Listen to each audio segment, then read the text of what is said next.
प्रधान जी, मंत्री जी, आदरणीय आचार्य देशबंधु जी, उपस्थित मातृशक्ति आदि बंधु, यद्यपि हमने पिछली बार भी ऋषि दयानंद पर ही चर्चा की थी और थोड़ा विषय भिन्न रखा था। उसमें हमने दयानंद के किए हुए कार्य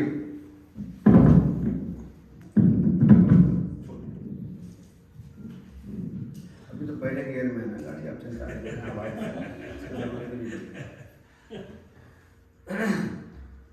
तो कार्यों की चर्चा की थी, कौन कौन से उनके कार्य अधूरे हैं। उसमें से खास तौर से वेद पर जो कार्य हुआ है उसमें कितना और बाकी है, करने की आवश्यकता है, इस पर हमने चर्चा की थी। आज हम लोग जो चर्चा कर रहे हैं वह है ऋषि दयानंद के जीवन की, क्योंकि 200वां जो उनका जन्म दिवस है वो पूरे विश्व में मनाया जा रहा है। और गौरव की बात यह है कि इस बार भारतवर्ष में तो प्रधानमंत्री ने ही स्वीकार कर लिया, तो स्वयं हमारे कार्यक्रम में आए और उन्होंने शायद आगे चल करके ये गजटेड हॉलीडे बन जाए, ऐसी उम्मीद है। इवन आप उसका प्रभाव ये देखिएगा कि भारतीय विद्या भवन के डायरेक्टर ने मुझे कहा कि हम क्यों नहीं मना रहे ऋषि का जन्म दिवस। मैंने उनसे पूछा, मैं आप क्यों प्रभावित हुए? आप तो सुंदरकांड करने वाले व्यक्ति हैं, हनुमान चालीसा पढ़ने वाले व्यक्ति हैं, आपके मन में ये दयानंद के प्रति भाव कैसे आया? तो वो IAS हैं, इतिहास के व्यक्ति हैं, तो उन्होंने कहा हमारे इतिहास में वो एक स्वर्णिम काल को पैदा करने वाले व्यक्ति हैं। आज हम हिंदू अगर जीवित हैं तो ऋषि दयानंद की कृपा है। ऐसा सुनकर के मेरे मन में भी बहुत उत्साह हुआ। अब हम निर्णय कर रहे हैं कि भारतीय विद्या भवन स्वयं ऋषि दयानंद का 200वां जन्म दिवस मनाए। वैसे तो ये काल हमारा अभी जन्म दिवस से लेकर के और 2025 जो आर्य समाज का स्थापना दिवस है, दोनों तक चलेगा। लगातार ये सिलसिला चलता रहेगा और पुनर्जागरण का काल है कि आर्य समाज फिर अपने स्वरूप को देखे।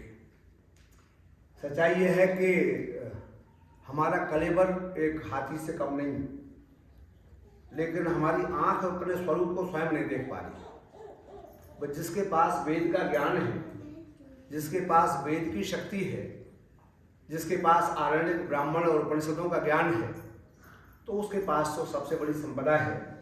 अभी मैं इस आर्य समाज में लेक्चर दे के आया ग्रीन पार्क, तो मैंने वहाँ विषय था कि अन्नमय कोश से आनंदमय कोश की ओर जाने का। तो जो प्रधान है वो MBBS MD है, डॉक्टर भारद्वाज।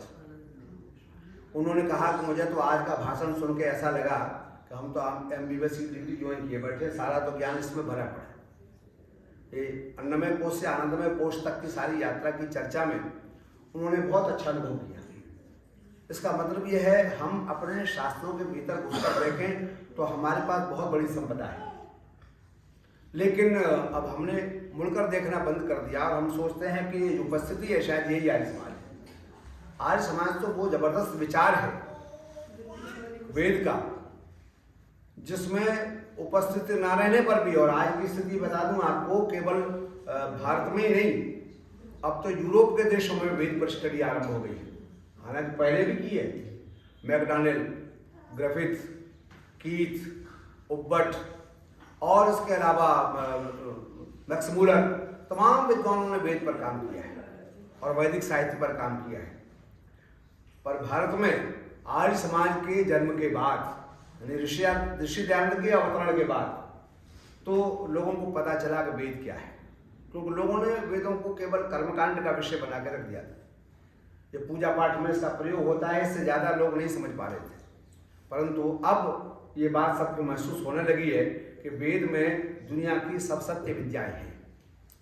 अब तक तो हम शब्द के रूप में प्रयोग करते थे, वेद सब सत्य विद्याओं का पुस्तक है, वेद का पढ़ना पढ़ाना सुनना सुनाना सब आर्यों का परम धर्म है। ये हमने रट तो लिया, पर ये तोता रट है। वेद के पढ़ने पढ़ाने पर हमने वो ज़्यादा संबल नहीं दिया। जो हमारी गुरुकुल शिक्षा प्रणाली है उसमें भी मेरा अनुभव यह है, गुरुकुल शिक्षा प्रणाली में भी हमारे गुरुकुलों में व्याकरण के पंडित बने, हमारे गुरुकुलों से साहित्य के पंडित बने, हमारे गुरुकुलों से दर्शन के पंडित बने, पर वेद के पंडित कम बने। क्योंकि जो पाठ्यक्रम हमारे पास था उसमें वेद का स्थान ही नहीं था। अब कांगड़ी विश्वविद्यालय ने और उसके देखे देखे अब तो दिल्ली विश्वविद्यालय ने, अब शायद दुनिया का कोई विश्वविद्यालय है जिसके एमए संस्कृत में वेद न हो और वेद स्वतंत्र रूप से भी विषय सब विश्वविद्यालयों ने स्वीकार कर लिया है। तो ये ऋषि आज समाज की बहुत बड़ी पकड़ है। तो मैं ऋषि के जीवन की थोड़ी चर्चा आपके सामने कर दूं। यूँ तो आप लोग जो आज समाज से जुड़े हुए हैं सब लगभग समझते ही हैं, ज़्यादातर आप लोगों को पता है, लेकिन फिर भी एक रिवीजन कर लेते हैं। 14 वर्ष की आयु जब ऋषि की थी, मूल शंकर की, किशोर वया कहते हैं इसको, जैसा हम टीन एज बोलते हैं। और जब टीन एजर होता है आदमी तो उसकी जो गतिविधियां हैं वो सामाजिक बढ़ जाती हैं, दोस्तों में बैठना उठना, और जितने विकार आते हैं, बुराइयां आती हैं, इस टीन एज के अंदर ही आती हैं। चाहे वो बीड़ी पीने की हो, सिगरेट पीने की हो, आवारागर्दी की हो, वहीं से शुरू होती है। लेकिन उस काल में चूंकि ऋषि दयानंद का परिवार एक शैव परिवार था, तिवारी परिवार था, ब्राह्मण परिवार था, तो वहाँ शिव की पूजा होती थी। और जैसी कि मान्यता है पौराणिक जगत में कि शिवरात्रि के दिन अगर व्रत रखा जाए और रात्रि का जागरण किया जाए तो साक्षात शिव दर्शन देते हैं और उनका आशीर्वाद मिलता है। ये मान्यता उनके घर में भी थी और उनके पिताजी ने ये अंकुश कर दिया कि अब तू 14 साल का हो गया, अभी से व्रत करना शुरू कर तो तेरे पर शंकर की कृपा हो। उनको भी व्रत रखवा दिया। हालांकि माँ ने विरोध किया, बोले बच्चा जो है वो रात दिन भर भूखा नहीं रह सकता, रात भर नहीं जाग सकता, थोड़ा कठिन है। लेकिन पिता बड़े कठोर स्वभाव के थे, जो प्रशासक थे, उन्हें तो लगान वसूल करना होता था, तो उनका स्वभाव था राज्य से और थोड़ा सा कठिनाई से भी बात करनी है, तो उनको व्रत रखवा दिया। आगे घटना आपको मालूम है कि जो भी रात्रि जागरण करने वाले लोग भी होते हैं तो बेचारा जो जगराते वाला है वो खूब शोर शराबे के भजन गाता है, तो किसी तारे सच पूछो तो जगाने का एक प्रयत्न करता है, लेकिन फिर भी लोग सो ही जाते हैं। और वहाँ भी वैसा ही हुआ कि परिवार के सब लोग सो गए। और चूहे का स्वभाव होता है, जब आदमी निशीत हो जाए, रात्रि में सो जाए, तो वो निकल के बाहर आता है अपना खाना पीना ढूंढने के लिए। तो मंदिर में तो शिव जी की मूर्ति पर काफ़ी सामग्री चढ़ी हुई थी, उसमें मिष्ठान था, मेवा था, सब चढ़ा हुआ था। उन्होंने सोचा अब सब सो गए हैं तो मैं अपना काम शुरू करूँ। पर बालक दयानंद नहीं सोया। क्यों नहीं सोया? क्योंकि ये जो टीन एज की भाई ये भी बड़ी विशेषता होती है कि उसके मन में अगर कोई जिज्ञासा है तो उसके प्रति वो जागरूक रहता है। उन्होंने सोचा आज शिव जी दर्शन देंगे इसमें से निकल कर मूर्ति में से शायद, तो मुझे जगे रहना चाहिए, और सो गए सो जाना। लेकिन ना भी दर्शन देते तो उनको उतना कष्ट नहीं होता, लेकिन देखा कि चूहा आकर के सारा सामान खा रहा है, तब तक भी उन्होंने कुछ चिंता नहीं की। उन्होंने सोचा कोई बात नहीं है, शिव जी का प्रसाद है, इसको भी मिलना चाहिए, सब जीव खाएं। लेकिन जब खा पी कर उसने वही मलमूत्र त्याग दिया, तब ऋषि दयानंद के मन में थोड़ी पीड़ा हुई। बोले ये तो बात ठीक नहीं है। जो त्रिशूलधारी हैं अपने तांडव से सारे संसार को नचा सकता है, जिसका भजन कीर्तन हम करते हैं, जटा टवी गलत ज्वल प्रवाह पावित स्थले गले बल्लम बल्लम बितंग भुजंग माल मालिकम डमट डमट डमट डमट निनाद मट डमर भय चकार चंड तांडवम करो तुना शिव शिव। वो अपने तांडव से सारे संसार के कल्याण कर सकता है, पर ये आप तांडव क्यों नहीं कर रहे? चूहा इन्हीं पर मलमूत्र त्याग रहा है, लेकिन ये तो कुछ दे ही बोल ही नहीं रहे। तो उन्होंने पिताजी को जगाया, पिताजी ये तो भगवान जी अपनी रक्षा नहीं कर रहे हैं, है ना? चूहा इन पर मलमूत्र त्याग रहा है, कम से कम इसको तो भगाना चाहिए था। तो उन्हें आंख खुली, बोले बेटा ये तेरे समझ का विषय नहीं है, ये तो साक्षात शिव नहीं है, ये तो उनकी मूर्ति है, साक्षात शिव तो कैलाश पर्वत पर। तो बोले आपने कहा था दर्शन देंगे, बोले वो तो कृपा होती है तब दर्शन देते हैं। तब उनके दिमाग में आई कृपा क्यों नहीं हो रही आखिरकार।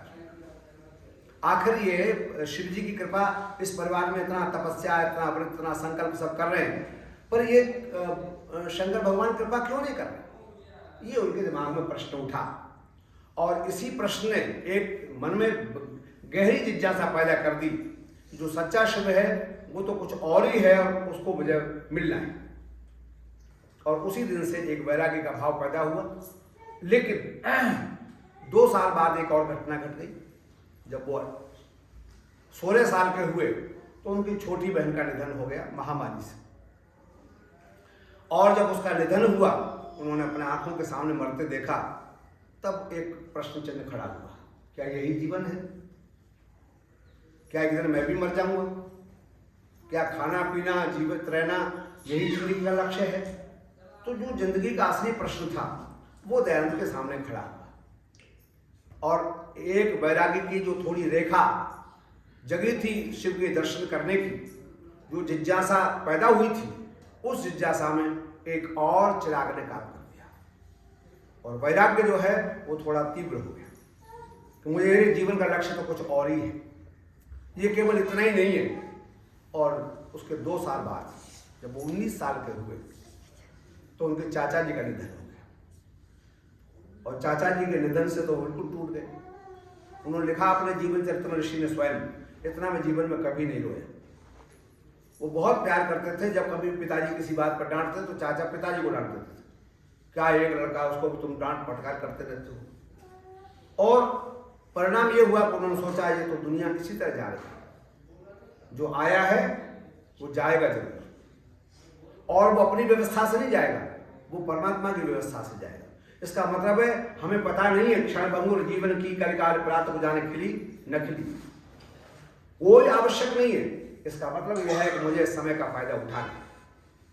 और उन्होंने एक तीव्र इच्छा जाहिर की, बोले मैं ज्ञानार्जन के लिए काशी जाना चाहता हूं, मैं काशी जाकर के विद्वानों से पढ़ना चाहता हूं, ज्ञानार्जन करना चाहता हूं, शंकर के शिव के विषय में जानना चाहता हूं, तो मुझे आप काशी भेज दो।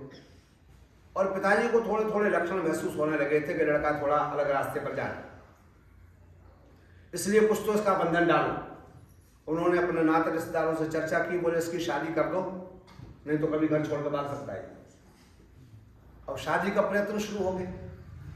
अब इस शादी के प्रयत्न ने उसके मन में और तीव्र इच्छा पैदा कर दी। बोले इस बंधन से पहले ही कुछ निकलना चाहिए, इससे पहले कि जिम्मेदारी मेरे सिर पर आए और मैं उससे बंध जाऊं, इस बंधन से मुझे मुक्त होना चाहिए। और धीरे से चुपचाप घर से निकल गए।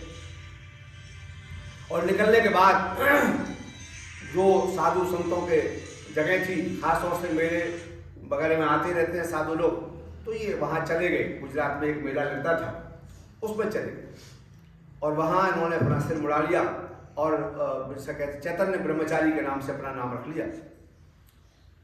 वहाँ जो सज्जन मिले इसको, इनको गुरु के तौर पर या मित्र के तौर पर, वो इनके परिवार को जानते थे। उनको पता लगा, बोले ये तो मूलशंकर है, ये चैतन्य ब्रह्मचारी हो गया। पूछा भाई तुमने सिर क्यों मुड़ा लिया है? बोले मुझे वैराग्य तो मैं संन्यास ले लिया, ब्रह्मचारी हूँ, अभी संन्यास लूँगा और मुझे प्रभु के रास्ते पर चलना है।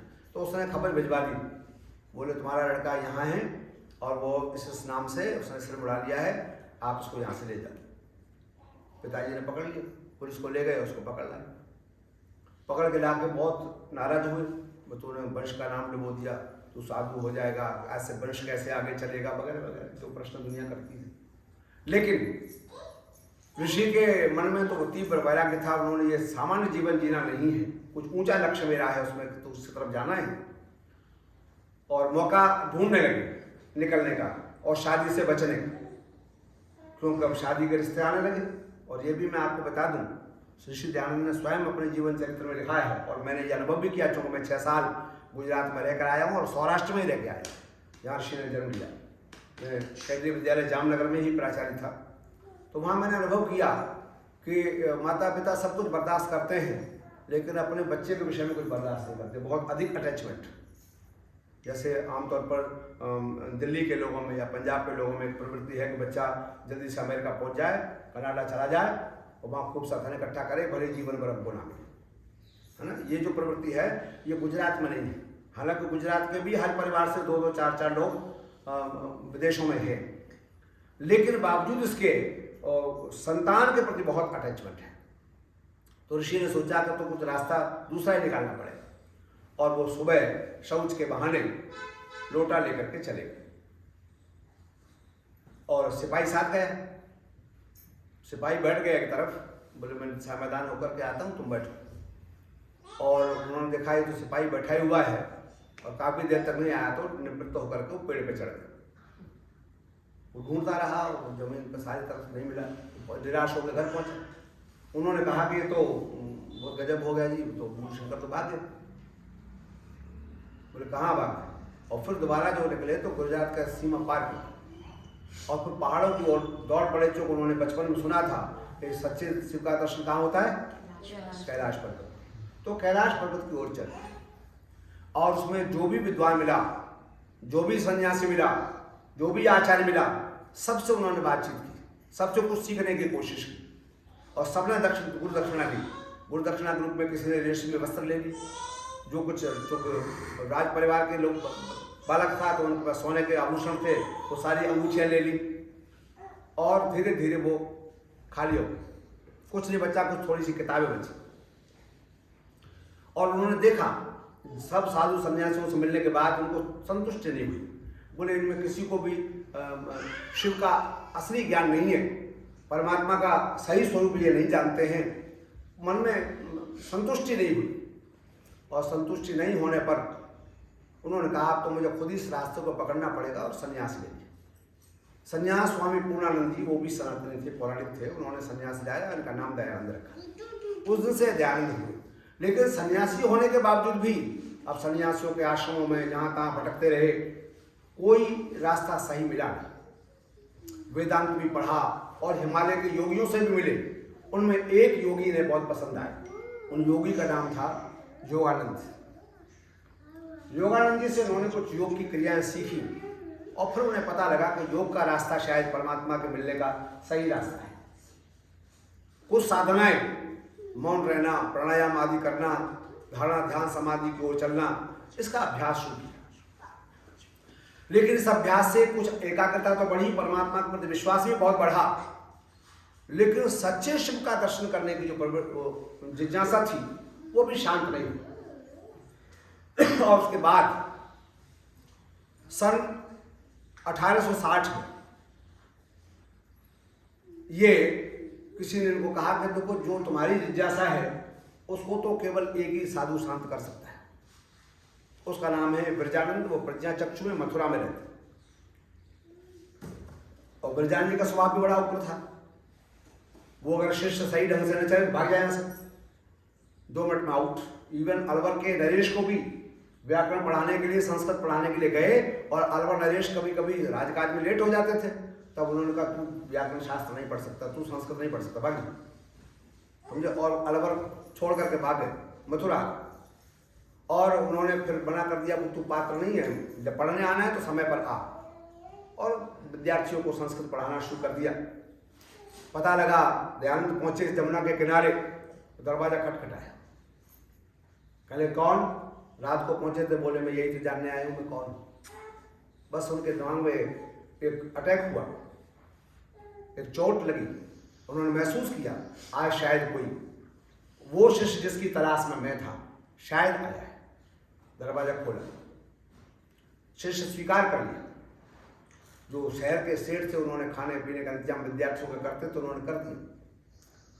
सुबह प्रातः काल निवृत्त होकर जब आए जमुना स्नान करके तो पूछा क्या पढ़े? उन्होंने कहा मैं सारस्वत चंद्रिका पढ़ा हूँ, सिद्धांत कौमुदी पढ़ा हूँ, अमर कोश पढ़ा हूँ, तमाम पुस्तकों के नाम। ये सब पुस्तकें मैंने भी पढ़ी है, ईमानदारी से बता रहा हूँ आपको, क्योंकि मैं भी पौराणिक पद्धति से ही पढ़ा। आचार्य जी शायद प्राचीन व्याकरण पढ़ा होगा, हम तो अर्वाचीन वाले ही। तो उन्होंने कहा कि ये पुस्तकें बेटा जमुना जी में बहा के आओ। इस बार बहुत तकलीफ हुई। बोले कपड़े लत्ते ले लिए उसकी मुझे चिंता नहीं है, स्वर्णाभूषण ले लिए उसकी मुझे चिंता नहीं है, तो ये थोड़ी किताबें रह गई थी बाबा उसको फेंकवा। पर उन्हें पता मन में ये बात थी कि मुझे कुछ मिल सकता है, तो वो पुस्तकें जमुना में फेंक आई। पर बेचारी ने पूछा पुस्तकें फेंकने में कैसा लगा, तकलीफ हुई होगी? बोला बोले बेटा मैं भी ये सब पढ़ा हूँ, वो भी पौराणिक ग्रंथों को पढ़े थे, परंतु मैंने ये अनुभव किया जब तक आर्ष ग्रंथ ऋषिकृत ग्रंथों को नहीं पढ़ोगे, आर्ष ग्रंथों को नहीं पढ़ोगे, तब तक तुम जो है अपने अहंकार को नहीं छोड़ सकते। और फिर उन्होंने ये रास्ता, व्याकरण तो पढ़ाया ही, व्याकरण तो पहले ही पढ़े हुए थे वो, लेकिन प्राचीन व्याकरण का जब ज्ञान कराया तब उनको अनुभव हुआ ऋषियों के ग्रंथ तो बड़े सरल है, ज्यादा कठिनाई है नहीं, केवल क्रम से सूत्र भी याद है तो अर्थ कर सकता है सूत्र का। वहां तो पूरी वृत्ति उन्होंने लिखी, तब जाकर अर्थ पता चला, प्रयोग सिस्टम से पढ़ता है। आखिरकार दयानंद उनके प्रिय शिष्य हो गए और इतने प्रिय हो गए और दयानंद को भी गुरु इतने पसंद आए कि एक दिन की घटना है, अपने परिया लगती है ना हमारे गुरुकुलों में, तो ये था कि भाई जो विद्यार्थी पढ़ रहा है वो स्वच्छता करेगा। अभी तो किसी विद्यार्थी से अगर स्कूल में कोई अध्यापक ये कह दे बेटा ये कूड़ा उठा ले यहाँ से, तो अगले दिन पिताजी शायद दादा भी पहुंच जाएगा साथ में, हमारे बेटे से कूड़ा उठवा तो स्कूल में पढ़ाने का काम नहीं है। पर ये भी बहुत बड़ी शिक्षा है, ध्यान रखना। सेवा धर्म परम गहनो योग नाम अभिगम्य। हाँ, सेवा का काम तो बहुत कठिन है, योगियों के लिए भी कठिन है। हमारे यहाँ भी वैसे परंपरा नहीं है, पर ये परंपरा हमने गुरुद्वारों में देखी। जब ये बंगला साहब बन रहा था तब की घटना मैं आपको सुनाता हूँ। सन 1972 की बात, 72 की। मैं नौजवान था और मॉडल टाउन वाले समाज में शास्त्री की तरह पुरोहित था। तो प्रेमपाल शास्त्री जी मुझे लेकर बोले हनुमान रोड आर्य समाज जाना है। तो कोई रास्ता नहीं था, 15 नंबर बस चलती थी आदर्श का नाम है आपके आजादपुर से, और शक्तिनगर होती हुई वो आती थी यहाँ बिलंगन हॉस्पिटल को उतारती थी, और वहाँ से पैदल हनुमान रोड जाना पड़ता। तो हम उतरे बस में से और हम दोनों जन चलते। तो मैंने कहा शास्त्री बड़ी धूप है। बोले तुझे बहुत धूप लग रही? हाँ गर्मी तो है, जून का महीना है। तो बोले अभी तुम्हारी धूप गर्मी जो है वो काफूर हो जाएगी, मैं घटना दिखाता हूँ, एक चित्र दिखाता हूँ। तो उन दोनों ये सरोवर खुद रहा था, और सरोवर खुद से थोड़ा पार करके बंगला साहब पहुँच गए। उनका ठहर, ये व्यक्ति मिट्टी उठा के डाल रहा है, उससे पूछते हैं, परिचय करते हैं। बोले आप क्या करते हैं? बोले मेरे फैक्ट्री है। बोले काय की फैक्ट्री? बोले हैं 8-10 तार की फैक्ट्री हैं। और मिट्टी उठा करके तसला सिर पर रख करके वो मिट्टी फेंक। ऐसे ही बहुत लोग थे जिन्होंने तालाब खुदा तो उन्होंने मिट्टी अपने सिर पर उठा के डाली। तो शास्त्री जी ने कहा कि बोले आपको गर्मी नहीं लग रही? बोले गर्मी तो लगती है, पर गुरुदेव वास्ते सेवा तो करनी है। हाँ, सेवा का काम तो करना ही होता है। ये सुनने के बाद बोले अब तो नहीं लग रही गर्मी? में नहीं लगी। जब इतना बड़ा समृद्ध आदमी स्वयं मिट्टी को सिर पर रखकर उठा रहा है, हम तो पैदल चलने के बस समाज तक पहुंचने के लिए। मैं आपको इसलिए ये बात कह रहा हूँ कि सेवा का काम बड़ा कठिन है, और वो किसी दूसरे विद्यार्थी की परिया थी, वो झाड़ू लगा करके कूड़ा के तरह इकट्ठा कर गया और ब्रजान जी का पैर पड़ गया कूड़े। तो डर गए बच्चे सारे। बोले आपको डंडा पड़ेगा। बोले किसने कूड़ा इकट्ठा किया? तो किसी बच्चे ने कह दिया जी वो तो दयानंद की पारी दिया, उसने इकट्ठा कर दिया। स्वामी जी ने ज़्यादा तहकीकात की नहीं और लात घूसा कमर मध्य चरण मुखभंजनम कर दिया। लात घूसा कमर मध्य बार बार धड़ाधड़। जब काफ़ी पिटाई कर ली और स्वामी जी थक गए, उसके बाद 15-20 मिनट बाद दयानंद पहुँचते हैं और कहते हैं गुरुदेव मेरा शरीर वज्र की तरह कठोर है, और आपके ये वृद्धावस्था के कोमल हाथ, उनको चोट लगी होगी, अगर इजाजत दें तो मैं वो सेवा कर दूं, दबा दूं। उस दिन ब्रजानंद के जो प्रज्ञा चक्षु था, जो बुद्धि नेत्र था, वो खुला, उन्होंने महसूस किया आज सही से शायद मिल गया है। आज अगर एक बात डांट भी लगा दे अध्यापक विद्यार्थी को, तो हम लोग कानून का सहारा लेते हैं। ये सब वेस्टर्नाइज कल्चर अंदर आ गई। हालांकि ठीक है, मारपीट बहुत अच्छी बात नहीं है, दंड सब चीज़ों का इलाज नहीं है, लेकिन मनोविज्ञान बहुत बड़ी चीज़ है। लेकिन बावजूद इसके अगर सत्य पथ के लिए कोई रास्ता दिखाता है, तो इसलिए शास्त्रों में लिखा है लाडनम 5 वर्षे 10 वर्षे ताडनम प्राप्त 16 वर्षे पुत्र मृत्यु बलाचन। कभी कभी वो ताड़ना भी बहुत आवश्यक होती है। खैर, और बड़ी जगह बना ली ब्रजानंद के हृदय में दयानंद ने, और फिर वो कहने लगे शायद ये मेरा केंद्र बिंदु है, मेरे जीवन का शायद लक्ष्य यही है। और फिर दयानंद से अत्यंत स्नेह के बाद तमाम शास्त्र पढ़ाए, केवल 3 वर्ष, सन 1860 से 1863 तक 3 वर्ष केवल गुरु के पास रहे। और जब उनको महसूस हुआ कि क्या सही से की प्राप्ति का रास्ता है, लौंगे लेकर के आए, गुरुजी आपने समावर्तन कर दिया है, ये आपको मैं गुरु दक्षिणा दे रहा हूँ, मेरे पास कुछ है ही नहीं, मैं ब्रह्मचारी हूँ, मैं गृहस्थ नहीं हूँ, मेरे पास कोई साधन नहीं है, मेरा माता पिता मैंने छोड़ दिए हैं, तो मैं कहीं से लेकर के लौंग लाया हूँ, आप ले लो। जाड़ू ने कहा ये लौंग की दक्षिणा पर्याप्त नहीं है, मुझे तेरे से बहुत बड़ी दक्षिणा चाहिए। गुरु आदेश करें, बोले आज्ञा यह है, इस संसार में यह ज्ञान अंधकार और कमर और तमिश जो फैला हुआ है तमस, उस अंधकार को मिटाने का प्रयत्न केवल तू कर सकता है, तो उससे मुझे उम्मीद है। और वो ये कि वेदों का प्रचार कर, ऋषिकृत ग्रंथों का प्रचार कर और जीवन इसमें लगा दे। ये जो पाखंड फैला हुआ है, इस पाखंड को दूर करने का और कोई दूसरा रास्ता नहीं है। हालांकि आर्य समाज के बने भी इतना लंबा समय हो गया, 100 वर्ष से ऊपर हो गए, वो करीब 150 वर्ष होने वाले, 148 साल हो गए, बावजूद इसके अंधकार बढ़ता ही जा रहा है हर दिशा में। हाँ, इसमें दो राय नहीं है कि सूर्य की किरण भी अभी बुझी नहीं है। आर्य समाज भी अपना पूरा काम कर रहा है, लेकिन आवश्यकता और तेजी से काम करने की है। उसीलिए हम उनका जन्म दिवस मना रहे हैं। जिस व्यक्ति ने ये गरल हलाहल पी लिया आपकी संस्कृति और आपके मूल्यों की रक्षा के लिए, वेदों की मूल्य की रक्षा के लिए, क्या हम उसके प्रति पूरे सजग हैं? मैंने इसी विषय पर चर्चा की थी कि हम 98 कोष में उलझे हुए।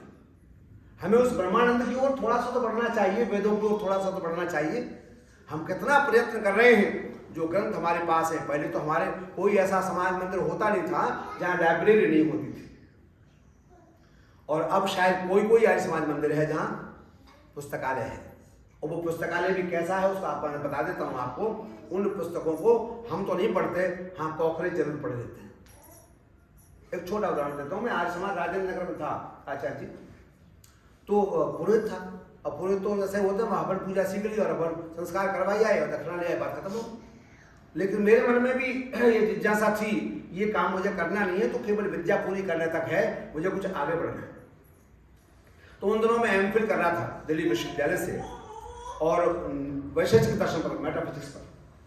तो उन्हीं दिनों उदयवीर शास्त्री की विद्योदय भाष्य निकला दर्शन पर, और वो मेरी पुस्तकालय में मौजूद था। तो मैंने कहा पुस्तकालय अध्यक्ष से, प्रभु ये पुस्तक मुझे दे दो, आपका तो किसी के मतलब की है नहीं, मैं इस पर रिसर्च कर रहा हूँ, तो मुझे किताब दो। तो उन्होंने कहा पंडित जी किताब तो आप कोई सी भी ले लो, लेकिन हमारा एक नियम है। मैं क्या? बोले आपको 15 दिन में इसको रिन्यू कराना। मैं आइए, मैं तो समाज में ही रहता हूँ, 15 दिन बाद रिन्यू कर लेंगे। अब 1 साल 2 साल एमफिल खत्म हो गया, पीएचडी शुरू हो गया इसी पर, न्याय वैशेषिक पर। तो पुस्तक तो मेरे पास ही थी। मैं हर 15 दिन बाद उसको रिन्यू कराने जाता हूँ। तो एक दिन कहने लगे, बनारसी दास नाम था, बोले पंडित जी आप ये पुस्तक अपने पास ही रख लो जब तक आप हो। तो क्यों? बोले इस पुस्तक ने तो मेरी नींद खराब कर रखी। क्या? बोले अब मुझे चिंता है पंडित जी रिन्यू कराने के लिए जरूर आएंगे और पूछेंगे बनारसी दास जी नहीं आए, तो बोले आप ही रख लो। तो मैं ये बात कह रहा हूँ, मैंने उनसे कहा था कोई पुस्तक इसको पढ़ेगा नहीं, आप चिंता मत करो, मैं ही पढ़ूंगा, आप मुझे दे दो। लेकिन नहीं, हमारी जो पढ़ने की प्रवृत्ति है, स्वाध्याय की जो प्रवृत्ति है, वो बहुत कम हो गई है।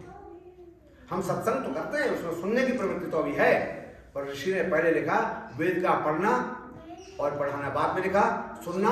तो हमने बाद वाला पाठ तो याद कर लिया है, पर पहले वाले पाठ को फिर शुरू करना चाहते हैं। इसलिए मैं आपसे कह रहा हूं कि ऋषि ने वेदों का प्रचार शुरू किया और एक नारा दिया, बैक टू द वेदास। हम वेदों की ओर लौटें। हमारी संस्कृति बिना वेदों के जाने नहीं जानी जा सकती। मैंने भी वेद पढ़ना बहुत बाद में शुरू किया। तब तक मैं दर्शन पढ़ता रहा, व्याकरण पढ़ा, व्याकरण में शास्त्री के अलग स्वर्ण पदक साहित्याचार्य किया, फिर दर्शन में एमए किया और एमफिल किया। फिर मुझे महसूस हुआ ये सब करने का मतलब क्या है? ये तो क्या है? वेदांग है।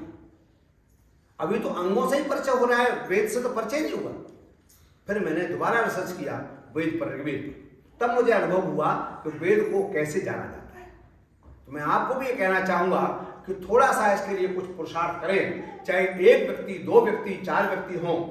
मैंने पंडित जी का बायोडाटा पढ़ा था, पिछली बार कुछ उनसे चर्चा हुई, मुझे लगा है पंडित जी में थोड़ा सा करंट है, तो मैंने कहा you have to send your biodata to me on my phone. इन्होंने भेजा, मैंने उसे पढ़ा। ये तो बहुत पढ़ा लिखा पंडित आपने अपने पास रख रखा है, इतने विद्वान कहाँ मिलते हैं। और मैंने इनसे कहा कि आप बहुत दिन नहीं रुकोगे समाज में, मुझे पता है।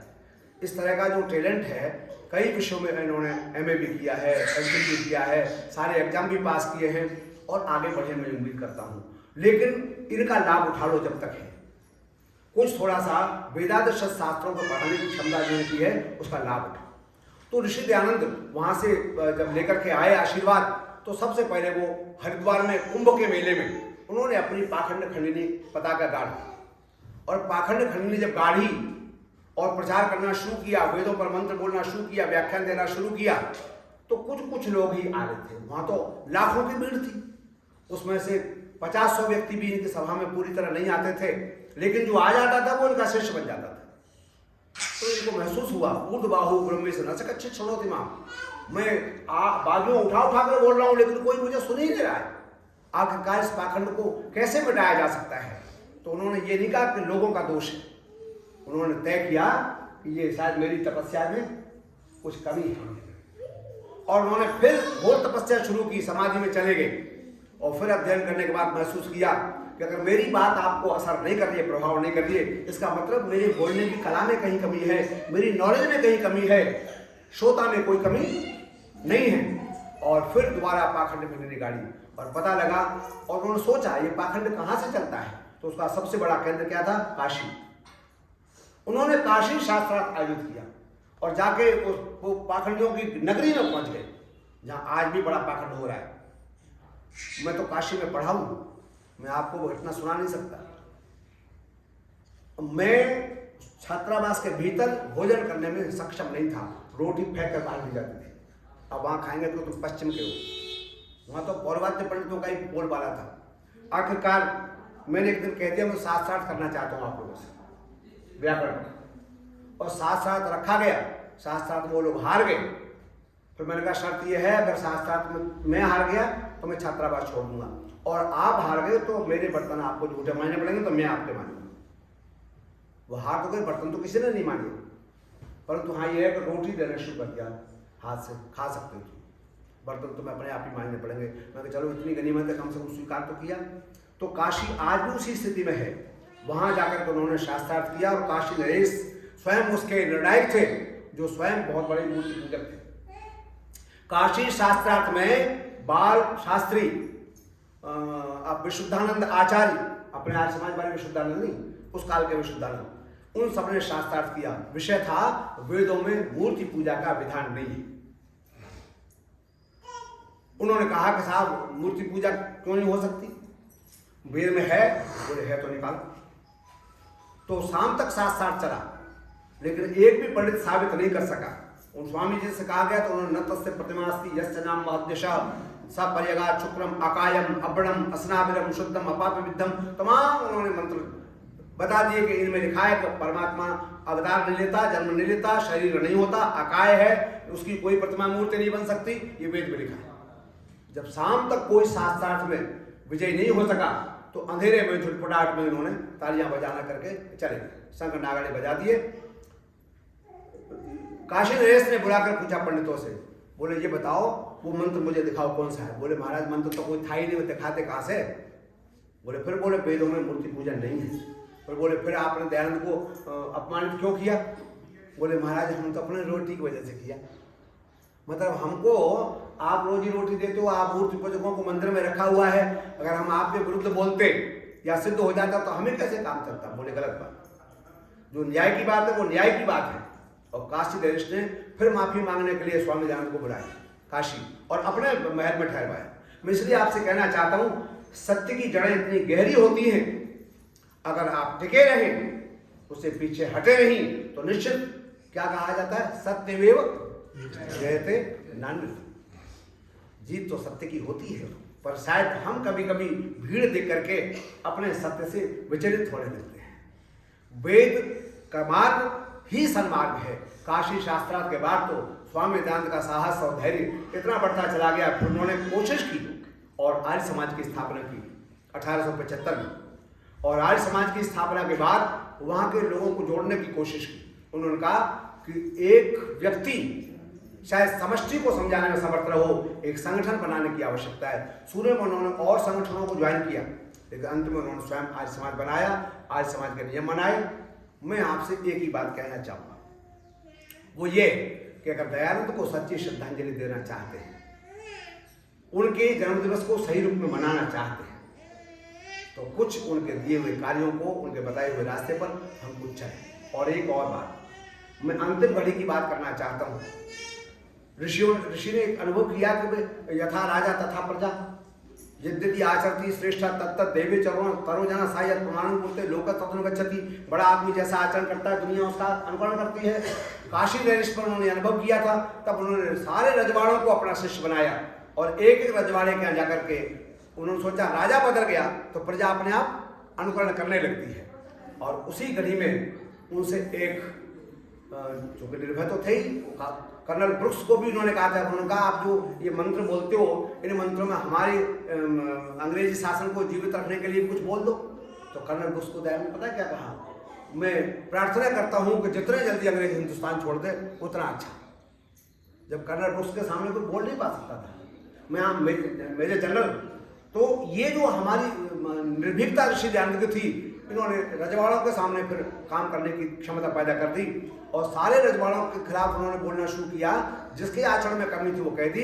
एक बार जो जोधपुर नरेश क्या वैश्याएं आती जाती थी, तो उनको पता लगा ये कौन जा रहा है पालकी में, बोले नीली बाई है, ये बड़ी प्रिय वैश्या है राजा की। तब राजा को उन्होंने पता क्या कहा, जिसके राज्य में जिसकी महल में रहने उसको कहा, बोले शेर का संबंध कुतिया के साथ अच्छा नहीं, राजन ये व्यवहार अच्छा नहीं है। राजा तो महसूस कर गए और ये अनुभव किया कि ऋषि दयानंद मुझे सही रास्ता दिखा रहे हैं, लेकिन वैश्या ने इस बात को मन पर रख लिया और जगन्नाथ से दूध में जहर मिलवा के स्वामी दयानंद को दिया।